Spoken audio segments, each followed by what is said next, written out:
داداش چه خبره؟ 612 تا هواپیما داره. بیا بالا بیا بالا بیا بالا بیا بالا بیا بالا.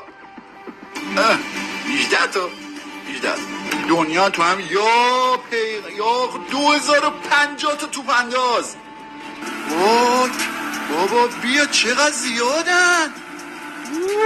موشک خرمشهر بالستیک 19 تن وزنشه، مال اونا نمیدونم جریچو، ادوات جنگی که توپ پرتاب میکنن. 2050 تا 171 نیروی دفاعیشون خرجی که برای نیروی دفاعیشون کردن 25 بیلیون دلار و ایران بیشتر کرده 23. کسایی که اکتیون، پرسنل اکتیو 6 نفر بره که زرهیه 2560 تا داره ایران.